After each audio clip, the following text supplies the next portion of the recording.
Ìwé mímọ́ wípé ra òtítọ́ kó má sì ṣe tà á. Ọ̀rọ̀ Ọlọ́run alààyè tó ṣetán láti gbọ́ yìí ló jáde láti ẹnu ikọ̀ àti ìríjú Ọlọ́run alààyè Evangelist Babátúndé Samuel. Tẹ́tí gbọ́ ọ̀rọ̀ náà kó sì di alábùkún fún ní orúkọ Jésù Kristi. Ẹ já síbílẹ̀ wá sínú ìwé Kọ́ríńtì kẹ́lẹ́ orí 11, 1 Corinthians chapter 11, starting from verse 28 to 31, láti ẹsẹ̀ ìkejì-dín-ní-ọgbọ̀n sí 30. Ṣùgbọ́n kí ẹ̀yin kí ó wádìí ara yín dájú, bẹ́ẹ̀ ni kí ó sì jẹ nínú àkàrà náà, kí ó sì mu nínú ago náà. Nítorí ẹnikẹ́ni tí ó bá jẹ tí ó bá sì mu láì mọ ara Olúwa yàtọ̀, ó jẹ ó sì mu ẹ̀bi fún ara rẹ̀. Nítorí ìdí èyí lé ọ̀pọ̀lọpọ̀ nínú yín ṣe di aláìlera àti olókùnrùn, tí ọ̀pọ̀lọpọ̀ sì sùn. Ṣùgbọ́n bí àwa bá wádìí ara wa, a kì yóò dá wa lẹ́jọ́. Amen. Láàárọ̀ yìí mo ń fún wa ní ẹ̀kọ́ lórí òfin àti ìlànà tó rọ̀ mọ́ oúnjẹ alẹ́ Olúwa nínú ìjọ Ọlọ́run. A rí i pé oúnjẹ alẹ́ Olúwa kì í kàn ṣe àfọgbọ́ orí gbé kalẹ̀ ènìyàn. Àṣẹ Kristi ni fún ìjọ rẹ̀ tó kú fún, tó sì fi ẹ̀jẹ̀ rẹ̀ rà padà pé kí a máa ṣe ní ìrántí òun. A rí i pé ní òru ọjọ́ náà tí Jésù múra àti lọ kú ikú orí igi àgbélébùú kó lè bá àti pa ikú yẹn parí iṣẹ́ ìgbàlà ènìyàn. Jésù pẹ̀lú àwọn ọmọ ẹ̀yìn rẹ̀ wà ní yàrá òkè kan láti jẹ oúnjẹ alẹ́ Olúwa. Níbẹ̀ ni Jésù ti ya àkàrà sí mímọ́ àti wáìnì níyì tó dúró fún ago májẹ̀mú tuntun. So Jésù pa ní àṣẹ fún àwọn ọmọ ẹ̀yìn wípé kí wọ́n máa mú, kí wọ́n ti máa jẹ ní ìrántí òun. Ní tó túmọ̀ sí pé àṣẹ yìí ṣe tí àwa gbọ́dọ̀ fojú rí náà tàbí tí a lè má kà sí. So a gbọ́dọ̀ fi ọwọ́ gidi mú ọ̀rọ̀ oúnjẹ alẹ́ Olúwa nínú ìjọ Kristi nítòótọ́. Àìkàn dédé jẹ oúnjẹ alẹ́ Olúwa, ṣe rí ìlànà àti òfin wà fún. A rí i pé Paul ń kọ̀wé sí ìjọ Kọ́ríńtì. Bí a ti mọ ìjọ Kọ́ríńtì pé ìjọ tí onírúurú ẹ̀ṣẹ̀ ti gbé yọjú ni. Bí wọ́n ti jẹ́ ẹni ẹ̀mí tó, tí wọn ò sì rẹ̀yìn nínú ẹ̀bùn ẹ̀mí kankan. Gbogbo ẹ̀bùn ẹ̀mí mẹ́sẹ̀ẹ̀sán ló pé sí ìjọ Kọ́ríńtì. Síbẹ̀ ìdíbàjẹ́, onírúurú àwọn ìwà ẹ̀ṣẹ̀ ló gbilẹ̀ nínú ìjọ yìí. Èyí tí Paul dẹ̀ ń tiraka tó làkàkà láti rí i pé ó ń ṣe àfọ̀mọ́ ìjọ yìí nípa agbára Kristi.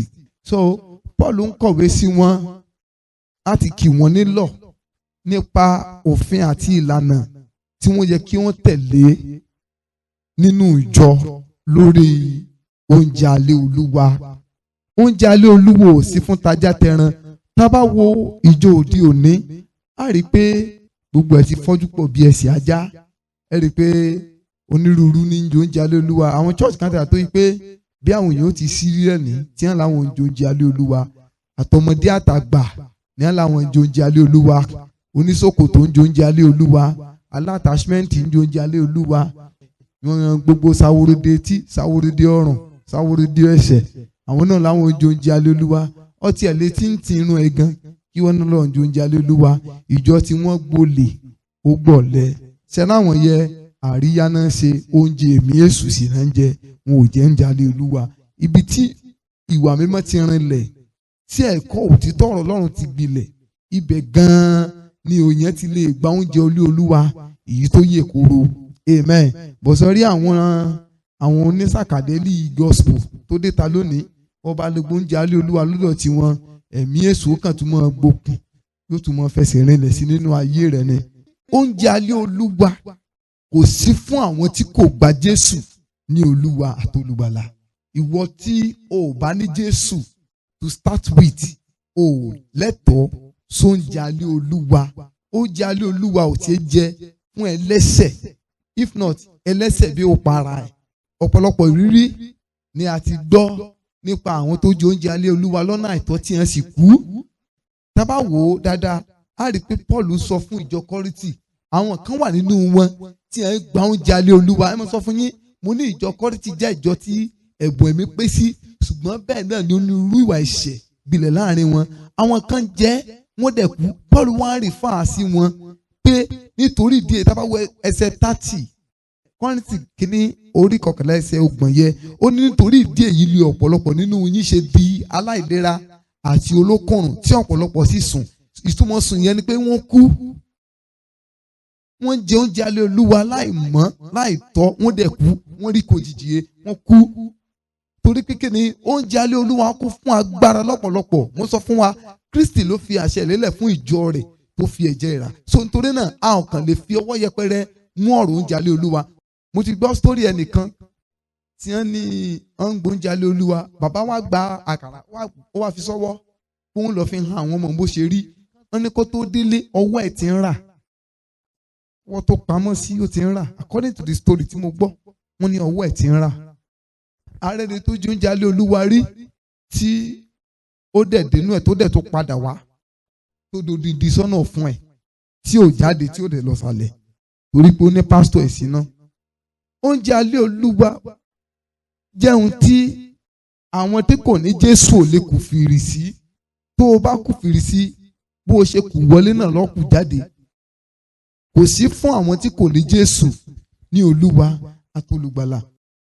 Ìwọ tí ọba gbé èèyàn sínú tọ́jú onígbàgbọ́ tó lè jẹ, tó bá jẹ wàá para ẹ.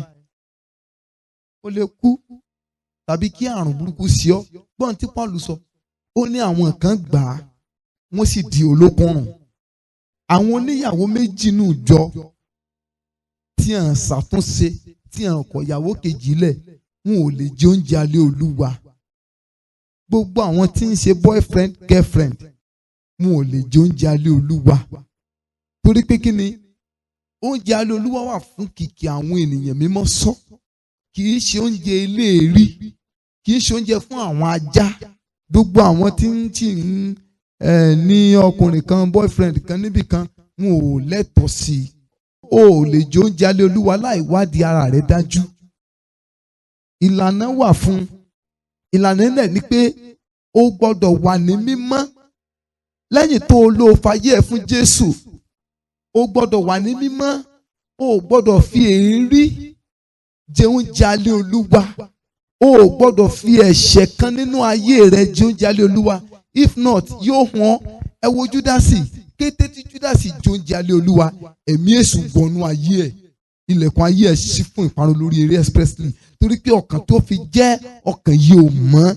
Torí náà tó o bá jẹ oúnjẹ alẹ́ Olúwa láì ṣe pé o mọ́, irú rẹ̀ ń kọ lẹ́tà sí ìparun òjijì. Ẹsẹ̀ 29 sọ fún wa pé ó ní bẹ́nikẹ́ni bá jẹ àkàrà tó jẹ ara Kristi tó sì mú nínú ẹ̀jẹ̀ rẹ̀ láì mọ ara Olúwa yàtọ̀, ó ní irú ẹni bẹ́ẹ̀ jẹ́ fún ìparun ara rẹ̀.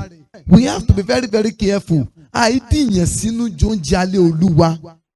Ẹ wo ọ̀pọ̀lọpọ̀ gẹ̀dẹ̀gẹ̀dẹ̀ ṣe wà nínú ìjọ lónìí. Ẹlòmíì ó dìyàn sínú. Ọkọ àti ìyàwó tó bá ń jà ò lẹ́tọ̀ọ́ sí àti jẹ oúnjẹ alẹ́ Olúwa. Kí ni Bíbélì gan tiẹ̀ sọ? Ó ní pé bí o bá mú ẹbọ rẹ wá síwájú pẹpẹ, ó ní tó bá rántí pé arákùnrin rẹ ní nǹkan nínú sí ọ. Gbọ́ eléyìí, kì í ṣèwọ lọ ní nǹkan nínú sí báyìí, but òun ló ní orí pé bóyá o kì í kò dá ẹ lóhùn bó ṣe máa ń dá ẹ lóhùn.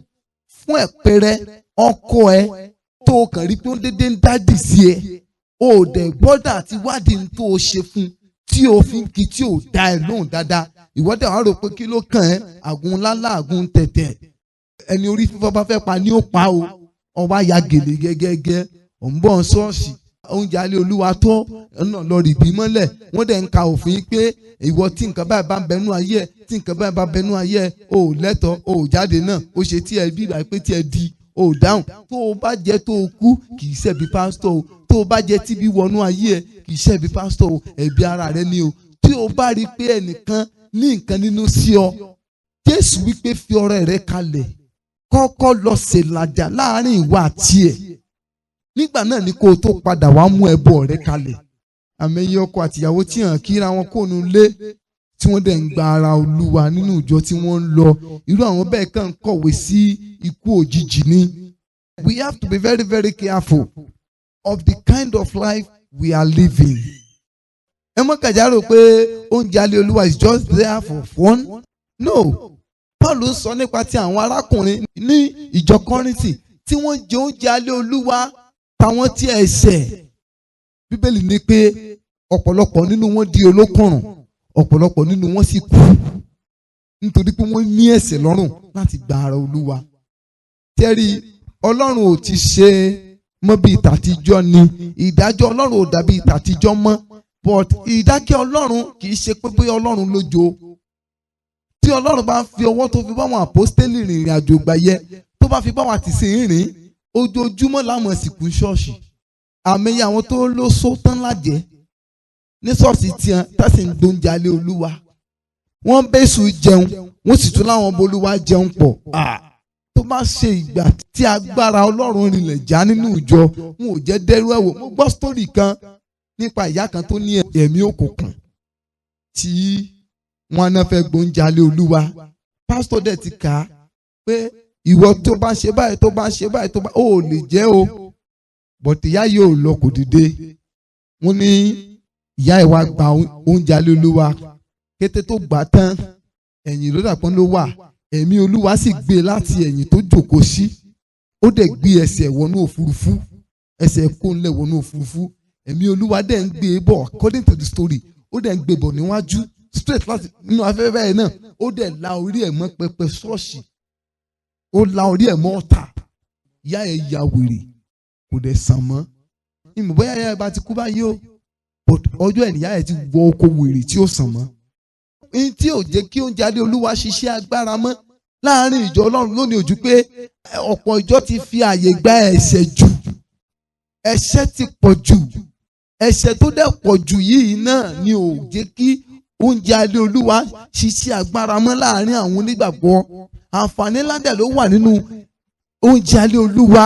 Torí pé Jésù tó fi àṣẹ lélẹ̀ fún ìjọ rẹ̀ láti máa ṣe ní ìrántí òun, ó mọ ohun tí ó ń ṣe. Agbára ńlá wà nínú oúnjẹ alẹ́ Olúwa. Kò sí ọmọ Ọlọ́run tó bá ń gba oúnjẹ alẹ́ Olúwa regularly steady tó yẹ pé irú wọn agbára Ọlọ́run máa ń kúnnú wọn ní time to time. Ó máa ń sọ ìrìn àjò wọn pẹ̀lú Ọlọ́run di ọ̀tun ní nígbà gbogbo. Àǹfààní ńlá wà níbẹ̀ gidi gan. Kí wá ní òfin àti ìlànà tó rọ̀ mọ́ oúnjẹ alẹ́ Olúwa? Ìkíní òun ni ìgbàlà. Bí o bá fẹ́ lẹ́tọ̀ọ́ sí jíjẹ oúnjẹ alẹ́ Olúwa, o gbọ́dọ̀ di àtúnbí. O gbọ́dọ̀ di ẹni àtúnbí. That's number 1. Number 2, o gbọ́dọ̀ fi ara rẹ fún Ọlọ́run gẹ́gẹ́ bí ẹbọ àyè mímọ́. Ẹ bá wo ìwé Róòmù. Ìwé Róòmù orí 12 ẹsẹ̀ ìkíní. Màá sáré kà á fún wa. Nítorí náà, mo fi ìyọ́nú Ọlọ́run bẹ̀ yín ará, kí ẹ̀yin kí ó fi ara yín fún Ọlọ́run ní ẹbọ àyè mímọ́ ìtẹ́wọ́gbà, èyí ní ṣe iṣẹ́ ìsìn yín tí ó tọ̀nà. Fífi ara wa fún Ọlọ́run ní ẹbọ àyè mímọ́. Ìkẹta, ó ní ìgbé ayé ìwà mímọ́. Ìwé mọ́ sọ fún àwọn ìwé Pétérù orí kìíní, 1 Peter chapter 1 verse 15. Ṣùgbọ́n gẹ́gẹ́ bí ẹni tí ó pè yín jẹ́ mímọ́, bẹ́ẹ̀ ni kí ẹ̀yin náà sì jẹ́ mímọ́ nínú ìwà yín gbogbo. Tó bá fẹ́ lẹ́tọ̀ọ́ sí oúnjẹ alẹ́ Olúwa nínú ìjọ Ọlọ́run, o gbọ́dọ̀ jẹ́ mímọ́. Ìkẹrin, o gbọ́dọ̀ ṣàtúnṣe ọ̀nà rẹ. You must restitute your way. O ò lè níyàwó méjì bí kan mo sọ lẹ́ẹ̀kan. O ò lè níyàwó méjì ńlé kó o fẹ́ jẹ oúnjẹ alẹ́ Olúwa o. Kò possible. Ẹni tó lẹ́tọ̀ọ́ àti jẹ oúnjẹ alẹ́ Olúwa as a married person ni ẹni tó níyàwó kan àti ọkọ kan. Ìwọ oníyàwó méjì ò lẹ́tọ̀ọ́ sí. ara àtúnṣe ò ní pé ó bá séèyàn tó sí ọ o gbọ́dọ̀ dáríjì, o gbọ́dọ̀ dìyàn sínú wájú oúnjẹ alẹ́ Olúwa. If not, wàá pa ara rẹ, you will kill yourself. Wà á ní láti ṣàtúnṣe, dáríjì àwọn tó bá ṣe ọ́. Rí dájú pé o yọ́nú sí àwọn tó bá ṣe ọ́. Láì bá ṣe pé o ṣe àwọn àtúnṣe wọ̀nyí, o lẹ́tọ̀ọ́ àti jẹ oúnjẹ alẹ́ Olúwa. Gbogbo àwọn tó jẹ́ ìyàwó kejì nílé ọkọ, ẹ̀yin second wife àbí third wife, tí o bá ti pé wọ́n ní first wife ọkùnrin yẹ, o lẹ́tọ̀ọ́ sí oúnjẹ alẹ́ Olúwa. Àwọn ṣọ́ọ̀ṣì kan tó pé ìyàwó kejì ìyàwó kẹta ń lé ọkọ, àwọn lẹ́tọ̀ọ́ sí ṣọ́ọ̀ṣì tiẹ̀ ìṣèlú yìí. Tó bá ní ẹ̀mí kan yàtọ̀ sí ẹ̀mí Ọlọ́run, o gbọ́dọ̀ ṣe deliverance o. Kọ́ ọ bọ́ lọ́wọ́ ẹ̀mí àjòjì, má fi ẹ̀mí kẹ́mi gba oúnjẹ alẹ́ Olúwa o. O lè dá nǹkan míì sí ọ lára o, torí pé o lè ṣàpapín pẹ̀lú Jésù àti òkùnkùn. Ìkarùn-ún, yíyàgò pátápátá fún ìbárẹ́ ayé. Tó o bá fẹ́ lẹ́tọ̀ọ́ àti jẹ oúnjẹ alẹ́ Olúwa, o ní láti yàgò pátápátá fún ìbásọ̀rí ayé. Bíbélì wípé níwèé 1 John chapter 2 verse 15 and 16, ó ní ẹ má ṣe fẹ́ràn ayé àtòun gbogbo tó ń bẹ nínú ayé. Bí ẹnikẹ́ni bá fẹ́ràn ayé, ìfẹ́ tí Baba kò sí nínú rẹ̀. Torí ohun gbogbo tí ń bẹ nínú ayé, ìfẹ́kúfẹ̀ẹ́ ojú, ìgbéraga ayé àti ìrera ayé, wọn kì í ṣe ti Baba bí kì í ṣe ti ayé. James 4:4, ẹni tó bá fẹ́ láti jẹ́ ọ̀rẹ́ ayé, ó di ọ̀tá Ọlọ́run. Torí náà o ní láti yàgò. O ò lè ṣe ṣóònù mọ́rùn wá gba oúnjẹ alẹ́ Olúwa. O ò lè máa jórun ná kó o fẹ́ wá gba oúnjẹ alẹ́ Olúwa. O ò lè kókó kò ṣe tiẹ̀ kó o fẹ́ wá gba oúnjẹ alẹ́ Olúwa. Oúnjẹ alẹ́ Olúwa èwo? Tọ́lọ́run àbí tẹ̀sù? Yáyan. Mo sọ fún yín, mo láwọn ṣọ́ọ̀ṣì kan, o lè kó ṣòkòtò bọ̀dì, o lè wọ lẹ́gìsì, in fact o lè wọ pátá lọ kí wọ́n fún oúnjẹ alẹ́ Olúwa tiẹ̀ pàdé ẹ̀ lẹ́nu ọ̀nà ṣọ́ọ̀ṣì tiẹ̀. Wàhálà tí wọ́n nìyẹn, mi ò ní problem pẹ̀lú ẹ̀. Oníkálukú ajíyìn bó ṣe ṣe. O ò lè kókó rọra, o ò lè lu mú ẹ kó ló fẹ́ gbóúnjẹ alẹ́ Olúwa. O ò lè gẹ táìsì sórí kó fẹ́ gbóúnjẹ alẹ́ Olúwa. Láti bo síbo. O ò lè kun tè kó o kun jú kó ló fẹ́ gbóúnjẹ alẹ́ Olúwa. Ayòyè ò yọ irú ìwọ bẹ́ẹ̀.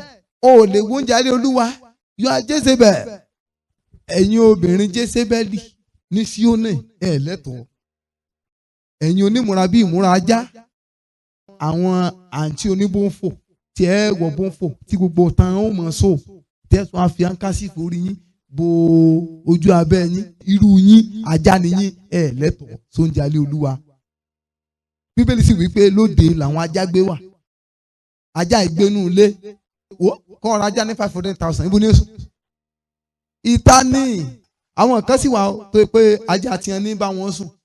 Àwọn wèrè bíi ìtajà àti ìyẹn tán rà ní ẹjọ́ sórí bẹ́ẹ̀dì wọn. Bó èèyàn gidi bá rajá for security purpose ni. So ìta ni ó so ó ti kódà kí ajá rẹ̀ mọ́ lè jẹ local food. Ó ti pé fọ́nrìn lájá ń jẹ. Ẹ̀kọ́ àwọn ajá kan wà tó pé adánigbèsè ni wọ́n. Ajá tí wọn náà bá ti lọ tọ́ lọ ra kó 500,000 tọ́rọ́ fi rà. Ọ̀ lè mọ̀ fẹ́ bàbọ̀ tàbámọ́là kò ní í jẹ́ o. Síkìn òun lọ́mọ fi bọ́ condensed milk lọ́mọ tún fún bí ọgọ́ òtí ẹ̀rọ owó rà á. Ìwọ lọmọ sọnù tó bá ọtọ́ fi lọ́ra já 500,000. So bó ti wò kájáde wọn tó kíkéjì ẹ̀ fine. Ibo ni ó wà? Ìta ni ó mọ̀ gbé. Ó bá ti di pájá ń wọ lóhun neighbor ọ̀sùn kò ti ya wèrè nìyẹn o. Ìwà àtajà same level lẹ́wà nu. Ayé rẹ̀ náà ti dájá ni wọ́n ti dẹran kó. Bíbélì sọ pé ìdàrúdàpọ̀ ni kí ènìyàn kó dùbúlẹ̀ ti ẹranko. Ìdàrúdàpọ̀ ni. Gbogbo àwọn sẹ́yún nù jọ lẹ́tọ̀ọ́. Gbogbo àwọn wọ́kà tí ń sẹ́yún kiri pùpùpù lẹ́tọ̀ọ́. Bẹ́ẹ̀ bá jẹ́ ikú lẹ fẹ́ fi para yín. Boyfriend girlfriend ayé rẹ̀ ò yọ. Gbogbo ẹ̀yin Jésù wò ní àmọ́ sàfẹ́. Jésù wò ní àmọ́ gba fàájì. Ẹ̀yin oní bí ọjọ́ kọ̀ọ̀kan tẹ́ mọ̀ fi bí àpàrònú rẹ̀ Ọlọ́run mọ̀ pé ẹ̀yin yẹ̀ ò tiẹ̀ born again. Gbogbo ẹni bá ti ń ṣe kúkúrú born again. Torí pé ti ayé ni ọ́.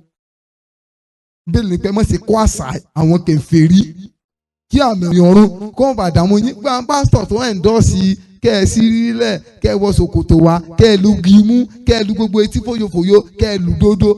Àwọn pásítọ̀ ọ̀nà mọ̀ ni wọ́n. Gbogbo ẹnu mo sọ, mi ò dẹ̀ hó anybody l'apology. Pásítọ̀ ọ̀nà ni wọ́n. Ìgbàgbọ́ táwa gbójú bá kò fààyè gba gbogbo rédèrèdè. A gbọ́dọ̀ ta kété pátápátá sí ní tá à ń pè ní ìbárí ayé tá a bá fẹ́ lẹ́tọ̀ọ́ sí oúnjẹ alẹ́ Olúwa. Tó bá fẹ́ lẹ́tọ̀ọ́ sí oúnjẹ alẹ́ Olúwa, àwọn òfin ó gbọ́dọ̀ tẹ̀lé.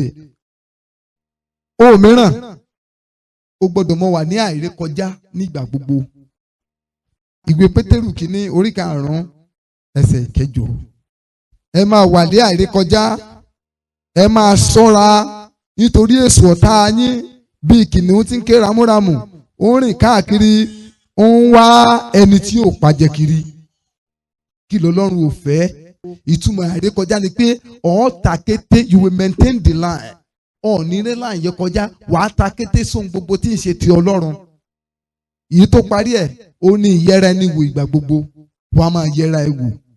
Àwọn òfin àti ìlànà tó wà fún ìgbára Olúwa nìyí o. Tá a bá dẹ̀ tẹ̀lé, wàhálà wà o. Yíyẹ ara ẹni wò. 2 Corinthians chapter 13 verse 5. Kọ́ríńtì kejì orí 13 ẹsẹ̀ 5. Ẹ máa wádìí ara yín.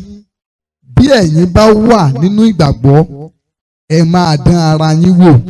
Tàbí ẹ̀yin tìkára yín kò mọ ara yín pé Jésù Kristi wà nínú yín, àfi bí ẹ̀yin bá jẹ́ àwọn tí a tanù.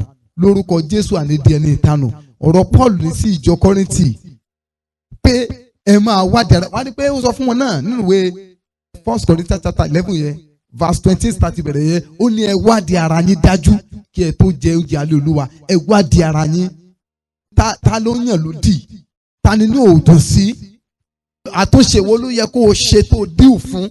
Gbogbo àwọn nǹkan wọ̀nyí ló gbọ́dọ̀ wádìí ara rẹ kó o tó lè yẹ lẹ́ni tó ń gba ara Olúwa. Láì bá ṣe pé àwọn nǹkan wọ̀nyí o bá ń ṣe, o lè gba ara Olúwa fún ìparun àti ìpalára ẹ̀mí rẹ. Oúnjẹ alẹ́ Olúwa lẹ́lòmíì jẹ ló dá láìsàn, kò dẹ̀ sàn mọ́. Tó bá sọmọ ìjọ kan tó ṣe ọ́, kó tó di pé ìsìn rẹ̀ oúnjẹ alẹ́ Olúwa bẹ̀rẹ̀ ní church, tètè pé jáde kó o bá ṣàtúnṣe. Kì í ṣe no, kò sí problem, kò sí problem. Mẹ́wàá dẹ̀ wà, ó dẹ̀ ní kò sí. Ọlọ́tí tán, ó dẹ̀ ń dùn ẹ́. Bíbélì pé ẹ bínú, ẹ má sì ṣe ṣẹ̀, ẹ má sì jẹ́ kí oòrùn kí ó wọ̀ bá ìbínú yín. Bí o bá máa lẹ́tọ̀ọ́ sí oúnjẹ alẹ́ Olúwa, o gbọ́dọ̀ rí pé òun wádìí ara rẹ dájúdájú. Máa ṣèwádìí ara rẹ lóòrèkóòrè. Máa wo ibi tí ayé rẹ kù sí. Máa wo irú ìgbé ayé tó ń gbé. Ṣé ìrìn àjò ẹ̀mí rẹ tọ́? Ṣó yẹ? Ṣó wà ní ìbámu pẹ̀lú ìfẹ́ Ọlọ́run? Nígbà tá a bá ṣe àwọn nǹkan wọ̀nyí, nígbà náà la ó tó ní ẹ̀tọ́ sí àti gba oúnjẹ alẹ́ Olúwa. Paul wá parí ọ̀rọ̀ rẹ̀ pé bí àwa bá wádìí ara wa, a kì yóò dá wa lẹ́jọ́. Bí ó bá ṣe pé à ń wádìí ara wa ní tòótọ́, tí à ń wo ayé wa, a sì ń wo àwọn òfin tó de jíjẹ oúnjẹ alẹ́ Olúwa nínú ìjọ. Tí a bá ń wádìí ara wa ká tó jẹ oúnjẹ alẹ́ Olúwa nínú ìjọ, a kì yóò dá wa lẹ́jọ́. Ṣẹ́rí, àǹfààní ńlá ló wà nínú kíkópa nínú ìgbára Olúwa nínú ìjọ Ọlọ́run. Àǹfààní ńlá ló wà níbẹ̀, because ìwọ tó o bá máa ń constantly gba ara Olúwa nínú ìjọ, wàá rí i pé wàá máa kíyèsí ìgbé ayé tó ń gbé gidi gan. O ò ní fẹ́ kí ìwà àtẹnikẹ́ni kó ní aáwọ̀. Gbogbo ìgbà ni wàá máa sọ ìgbé ayé rẹ, ìwà mímọ́ rẹ wàá máa yẹ̀ wò, wàá máa yẹ aṣọ rẹ wò pé ṣé aṣọ rẹ ò ti kó èérí. Wàá máa yẹ̀ pé ṣé ìgbé ayé rẹ ṣì wà ní mímọ́ síbẹ̀. Ṣé ìfẹ́ Ọlọ́run ṣì wà síbẹ̀ dájú nínú ayé rẹ? Ṣé o ń tẹ̀lé tí ọ̀rọ̀ Ọlọ́run sọ? Nígbà táwọn nǹkan wọ̀nyí bá wà dígbí nínú ayé wa, a rí i pé àágùn ò ní jẹ̀bi níwájú Ọlọ́run. Bí àwa bá ń wádìí ara wa dájú, a kì yóò dá wa lẹ́bi, a kì yóò dá wa lẹ́jọ́ pẹ̀lú ayé. Mo gbàdúrà pé òpin ìrìn àjò yìí a ò mà ní sọkún. Nítorí náà jọ̀ọ́, ìdánilẹ́kọ̀ọ́ ráńpẹ́ yìí ó wà fún ìyẹra ẹni wò gidi gan. Tó bá délé lọ yẹ àwọn nǹkan wọ̀nyí wò, wo ìgbé ayé tó ń gbé, kó fi ìgbé ayé rẹ wo ohun tí ọ̀rọ̀ Ọlọ́run sọ, kó wá wò bóyá òun rìn ní ìbámu pẹ̀lú ìfẹ́ Ọlọ́run. Torí ká má bàa jẹ̀bi o, ọrùn mi mọ́ o, ọrùn yìí sẹ́ pé pásítọ̀ ò ní la orí wa. Ntọ́lọ́run bá dẹ̀ fi hàn pásítọ̀ ni pásítọ̀ mọ̀. Tí pásítọ̀ ntọ́lọ́run bá fi hàn pásítọ̀ ní mọ̀. Ẹlòmíì lè mọ̀ mutí, kó mọ̀ mùgò kan, kódà tí mo jòkó gba oúnjẹ alẹ́ Olúwa, ẹlòmíì lu ìyàwó ẹnu ilé, ó lè gbóúnjẹ alẹ́ Olúwa, àwọn ẹyẹ máa para wọn o. Ṣé pásítọ̀ mọ̀? Bọ̀tọ̀ ti gbọ́dọ̀ nílẹ̀kọ̀ọ́ lé lórí báyìí. Gbogbo àwọn alùyàwó wọn ò lẹ́tọ̀ọ́ sí gbígba oúnjẹ alẹ́ Olúwa.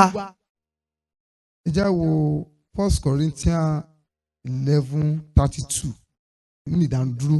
Ṣùgbọ́n nígbà tí a bá ń dá wa lẹ́jọ́ láti ọwọ́ Olúwa ni a ti nà wá, kí a má bàa dá wa lẹ́bi pẹ̀lú ayé. Kí ni Paul ń sọ ní kúkúrú níbi ni pé nígbà tí a bá ń wo ìgbé ayé wa, tí a ń pa òfin àti ìlànà ìwọ̀nyí mọ́, tí a dẹ̀ ń ṣe ìwádìí ayé ara wa fínífíní, a kò ní dá wa lẹ́bi pẹ̀lú ayé. Ṣùgbọ́n bí a kò bá tí ọwọ́ Olúwa ṣamọ̀nà ayé wa láti tọ́ ipa ọ̀nà wa, dandan ni kí Ọlọ́run kó bá wa wí pẹ̀lú ayé. Lórúkọ Jésù, a ò ní bá ayé lọ. Ìjáde lórí ẹsẹ̀ wa. Mo nígbàgbọ́ pé Ọlọ́run ti fọwọ́ tọ́ ayé rẹ nípasẹ̀ ọ̀rọ̀ Ọlọ́run alààyè tí o gbọ́ tán yìí. O lè fẹ́ láti mọ ikọ̀ àti ìríjú Ọlọ́run, tàbí fún àdúrà àti ìmọ̀, o lè pè sórí aago yìí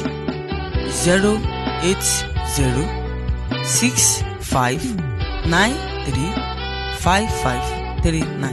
Ẹ máa tẹ̀síwájú nínú oore-ọ̀fẹ́ Kristi. Láti gbọ́ onírúurú ìwàásù ọ̀rọ̀ Ọlọ́run mìíràn tí ń ṣe oúnjẹ ẹ̀mí, o lè kàn sí wa lórí ẹ̀rọ ayélujára yìí tí ń ṣe YouTube channel wa Evangelist Babatunde Samuel. Bákan náà lórí Audiomack Evangelist Babatunde Samuel. Ẹ ṣé púpọ̀.